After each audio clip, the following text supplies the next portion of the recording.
Well, good morning, everyone. Good to see you here today on this special day that we call Valentine's Day. I'm not going to talk about historical issues in regards to Valentine's Day and good or bad, but this is a day that most of us think about love. It's a special day for my wife and I, Elaine, because as you know, we have 3 grown children, but our middle child, Nathan, was born on Valentine's Day. And so we were able to celebrate that this Friday with him and his family. And I joke with the rest of my kids that Nate, being born on Valentine's Day, he's probably the most loving of all 3 of them. I'm not sure that's totally true, but we're so thankful for that day. I remember when he was born at Robert Packer Hospital in Sayre, Pennsylvania. And after his birth, I just scoured that entire area to find roses to bring back to the hospital for Elaine. And as you could imagine, on Valentine's Day, I couldn't find any. But I think Elaine was okay with that. So today we're going to really look at a chapter in Scripture that we refer to as the love chapter, 1 Corinthians chapter 13. And you might know that chapter. Maybe some of you probably could just quote it. But isn't it important for us that there's such great importance placed on this issue of love that often we need to be reminded, however, that we are to love one another and we're to love God. So depending on what translation you actually use, the word love is used in some 310 times, all the way up to 550 times. And so today we're going to really look at the prominence of love. We're going to look at the properties or traits or characteristics of love. And we're going to look at the permanence of love and then the promoting of love among ourselves. Now, if that sounds long to you, we'll be fast as we look at some of these issues. You've heard the words of Martin Luther King Jr., and I just want to read a couple other quotes from him. He said this: "Returning hate for hate multiplies hate, adding deeper darkness to a night already devoid of stars. Darkness cannot drive out darkness. Only light can do that. Hate cannot drive out hate. Only love can do that." And so it's exciting to think that when we understand God's love and when we obey his command to love one another, then clearly that love will demolish hate. He also said this: hatred paralyzes life. Love releases it. Hatred confuses life. Love harmonizes it. Hatred darkens life. Love illuminates it. And so clearly you and I are to be individuals who love God and love one another. Well, 1 Corinthians chapter 13, I want you to realize that the first 3 verses, the Apostle Paul talks about the prominence of love, how important love is. And so he says, "If I speak in the tongues of men and of angels, but have not love, I am a noisy gong or a clanging cymbal." So even if we're golden-tongued orators, if you will, and we are great communicators, but we don't do it out of hearts that are filled with love, then especially to the ears of Almighty God, it's something that irritates.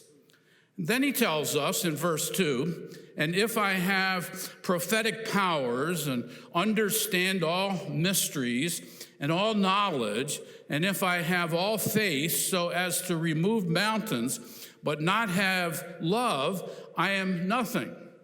And so in essence, Paul tells us that we can have great gifts, great strengths, We can be, really golden-tongued orators, but if we do not have love, then we're zeros. I don't know if you realize that we're probably always ranking and rating everything in our lives. We look at the different things and we say, well, that's a 10, or that's a 9, or that's a 1, or that's not even on the scale. Here, Paul says this, that even though you might have great strengths, great abilities that would cause others to stand in awe, if you do not have love, you're a zero. You're not even on the scale, so to speak. And so then he tells us in verse 3, if I give away all I have, and if I deliver up my body to be burned as a martyr, but not have love, I gain nothing. There's no reward. So even if we act sacrificial, even if we're willing to give up, but we're not motivated to give out of a heart that's filled with love, then in essence, there is no reward that will come our way. And so you and I need to realize in Scripture that love is extremely prominent. It is so important in the mind and heart of God. Scripture tells us that love is from God. It begins with God. It ends with God. God is love, John tells us in 1 John chapter 4. And so, beloved, let us love one another, for love is of God, because God is love. God doesn't have to work at love like you and I do. He is love. Even if we are really loving people, even if our personalities seem to be such that we love people, we have to work at it. Not everybody is lovable. And so if we're going to abide by God's word, it takes work. It takes us depending upon the Spirit of God to work in and through us to love people. But you and I need to realize that comes from God. Billy Graham said this, God is saying from the cross, I love you, I love you, I love you. And so love begins and ends, in essence, with God himself. Billy Graham also said this, I want you to know tonight one thing, God loves you. No matter how you've lived, and no matter the color of your skin, no matter what your racial background, no matter the language you speak, God loves you. Do you believe that today? You see, God is love. The psalmist says this in Psalm 136, verse 1, give thanks to the Lord, for he is good, for his steadfast love endures forever. And so when we think of the love of God, God's love is unchangeable. His love is unlimited. For God so loved the world that he gave his only begotten Son. God's love is unselfish. God's love is unconditional. This might be the greatest aspect of his love, that you and I never had to win his love. Therefore, we never have to worry about losing that love.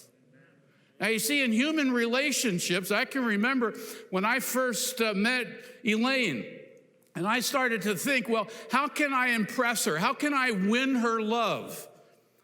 And I did probably some pretty foolish things to get her attention and to get her to, love me. In all human relationships, however, we probably have had to work in some way to get that person's attention, to get them to love us. And there could be in the back of our minds in human relationships, the love that I had to win is a love I could easily lose. But when it comes to God, there's nothing we could have done to win his love. He has chosen to love us. And because he's chosen to love us, it's an unconditional love. It's an unending love. And therefore, you and I never have to worry about losing his love. Now, if you amen anything, that ought to be the amen.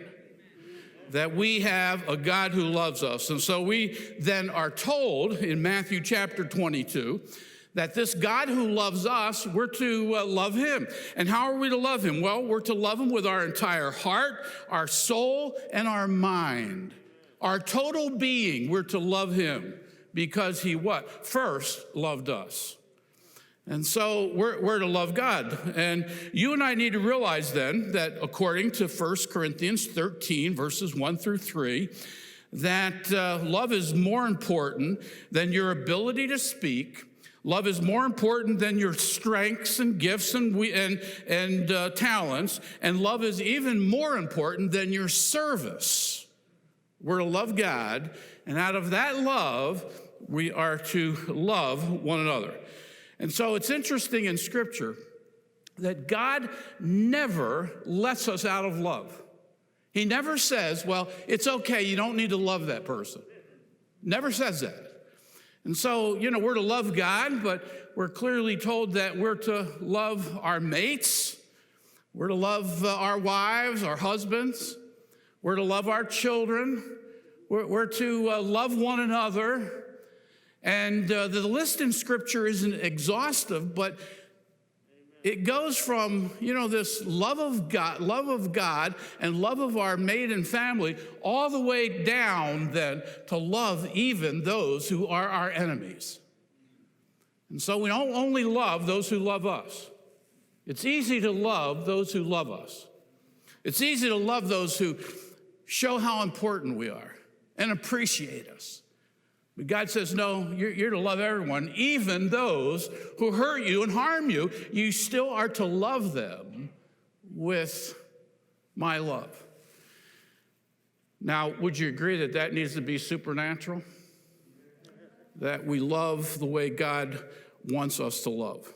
And when we think about God's love, maybe there's another issue here that we ought to at least address, and that is this, that if we truly love, then love must be expressed or demonstrated, or it isn't love. And so there's a principle then that we find in the verse that we quote so often, for God so loved the world that he what? He gave. He did something. See, if I were to ask you to get out pen and paper right now, especially those of you who are married, and you're sitting with your mate, and I said, okay, now, do you love your wife? And you all guys, I know you would, because your wife, especially if your wife's sitting right next to you, oh yeah, I love her. And if I said this, okay, jot down even one thing that you've done this week to show her that you really love her. And if you can't come up with anything, according to Scripture, guess what? You didn't love her this week. Because love is not just a feeling, it's an action. And so, for God so loved the world that he did something. He gave his only begotten Son. And so you and I need to realize that if we truly love, then that love needs to be expressed and demonstrated, or I would suggest to you that it really isn't love. Well, verses 4 through 7 of this great chapter deals with the properties of love. The traits of love, the characteristics of love. And here is really where the rubber meets the road. We can say, oh yeah, we love you, I love you. But here is where the Apostle Paul really shows to us that love is an action, and here's how you need to love. Here's how it should be demonstrated. Here are the traits or the characteristics of that love. And so he begins that in verse 4, and he says that love is patient. We'll put these together in a sense. But he says that love is patient, and love is kind. And so he really gives us two different characteristics here. Some translations tell us that love suffereth long. You're not easily roused to resentment. You're patient. That's what the word in essence means. And so we're patient. We're long-minded, that term in essence. And so we are individuals then who are going to be patient with those that we love.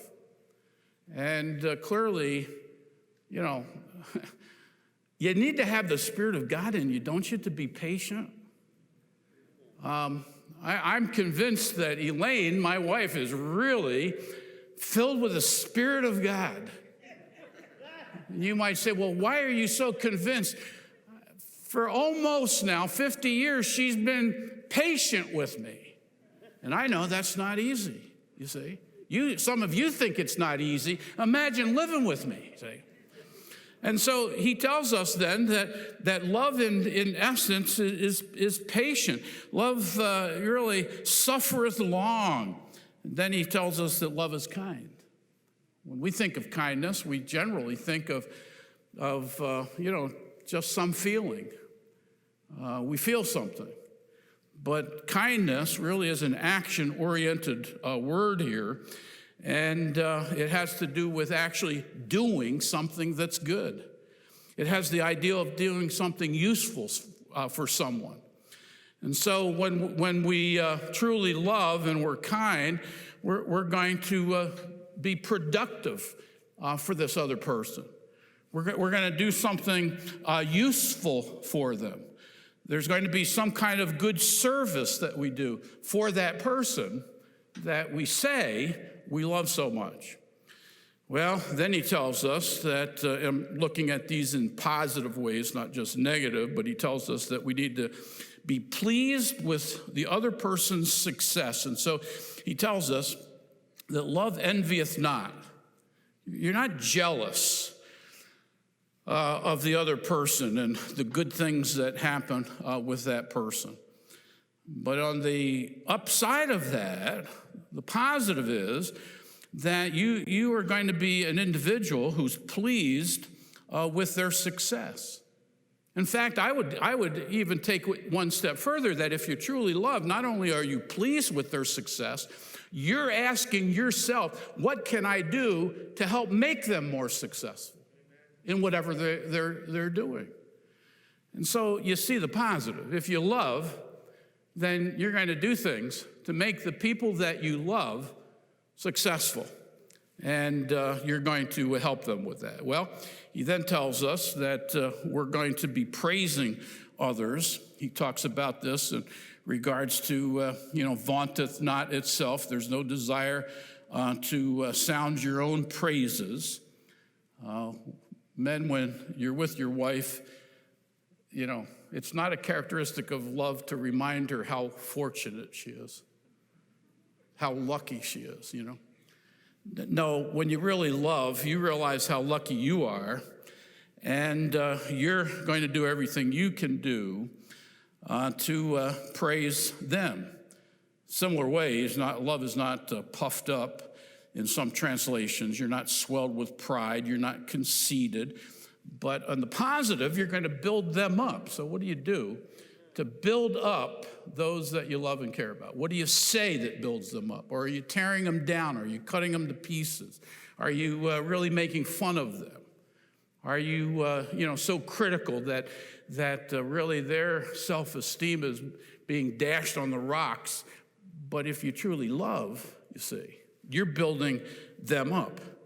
Well, then he tells us, I want you to notice in verse 5, that love is not rude.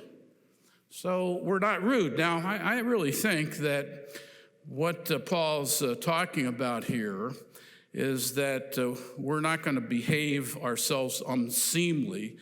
Really, the word has to do with we're not going to act boorishly, but rather we're going to act like gentlemen. We're going to be individuals who are even polite. So when I was at Syracuse University, things were kind of changing in regards to male-female relationships. And I, grew up, I'm old enough that I grew up when, you go and walk in a building, if there's some women there, ladies there, girls there, you open the door for them. And I always used to laugh. I guess my motivation here was not totally pure, but I used to love to rush and open up the door for some that were truly militant feminists because they would hate it that I was opening the door for them. And they'd say, I can open that myself. And I used to, love saying, well, I just love doing it for you, And it was always comical because then they would rush to the next door to get it for me. And I would appreciate that. Now I hate it because, you know what? I must be really looking old because even the girls hold the door open for me. And I'm thinking, I don't like this, But hey, maybe they're just trying to be polite to this old guy. I'm not sure. But here, he's really saying that if you love someone, you're going to act it. You're going to act like a gentleman, like a woman. You're going to be polite. Well, then he tells us that we're going to be sensitive. So you're not going to seek your own. You're not going to look out for your own profit, your own pleasure. You're not going to be selfish if you truly love.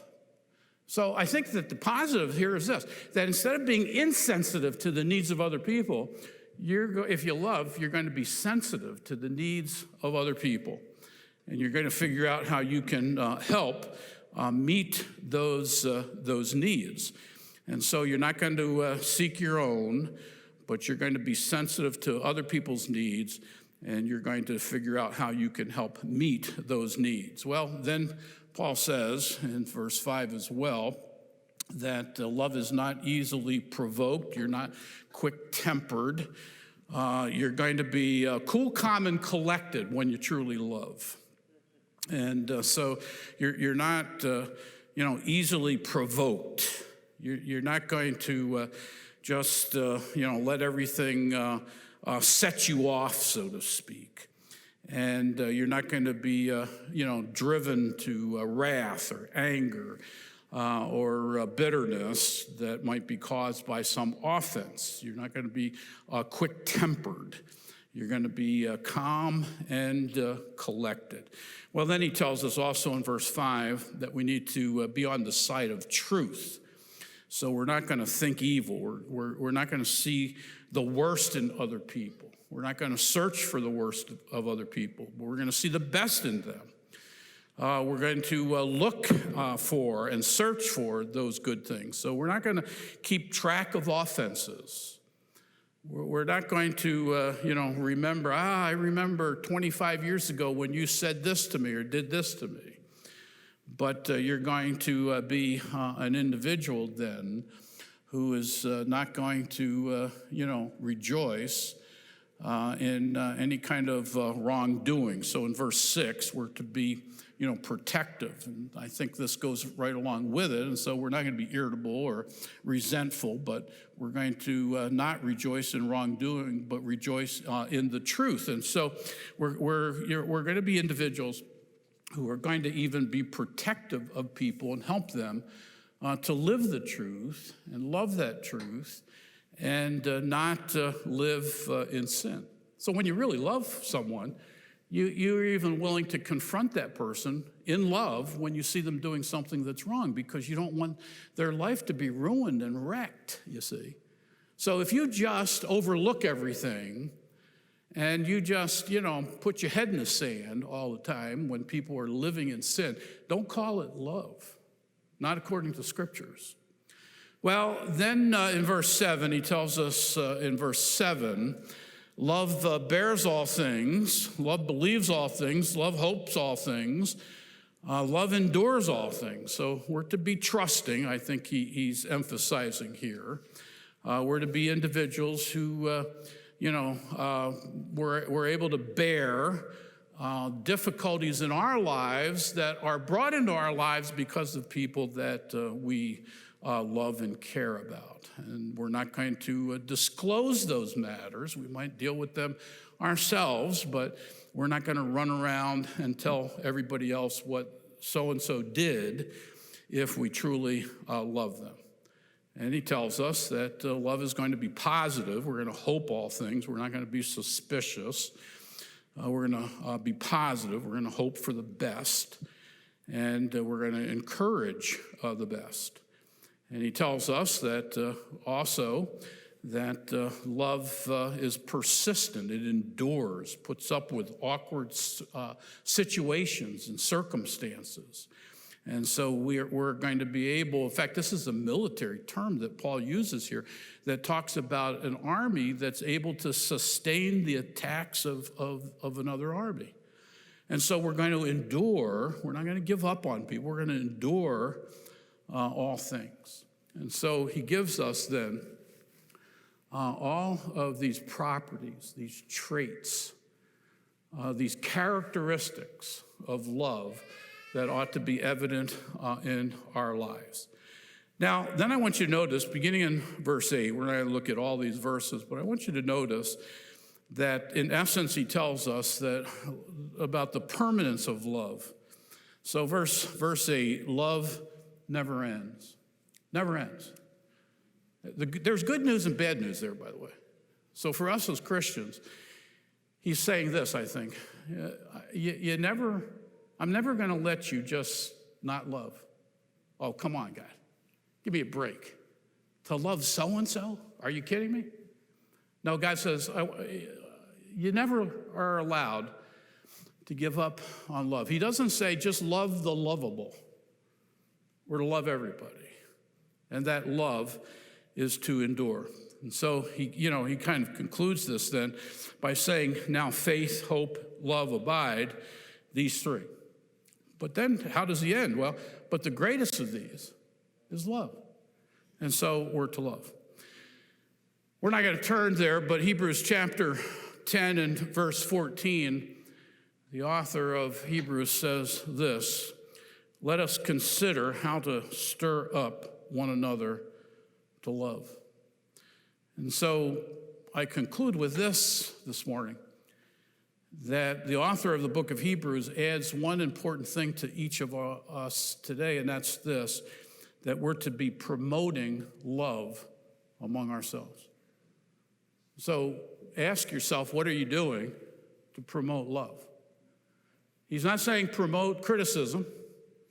He's not saying promote hatred. He's saying that we are to consider one another, our own uniqueness, our personalities, the situations that we're in, so that we can provoke one another, promote love among one another. And so what do you do to help other people to love? That's what Hebrews, I think, 10, verse 24 is saying. And so we're to stir up love, not hatred. But if we're honest, sometimes we stir up hatred, not love. Well, there was a man who lived many years ago, died in April of 1955, and he was a priest, a French Jesuit priest. He was a scientist, a paleontologist, a theologian, a philosopher, a teacher. And here's what he said. Someday, after mastering the winds, the waves, the tides, and gravity, we shall harness for God the energies of love. And then, for a second time in the history of the world, man will have discovered fire. What a great quote. And so, is your life characterized by these qualities of love? And so, how do you live out these qualities in relationships in general, in your marriage, in your family, at work, in your neighborhood, at church?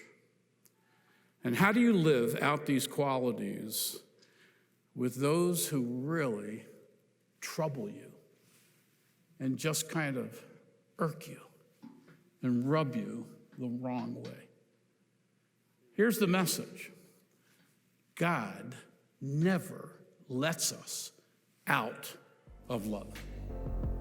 So let's love one another, because of all these qualities, the greatest of these is love.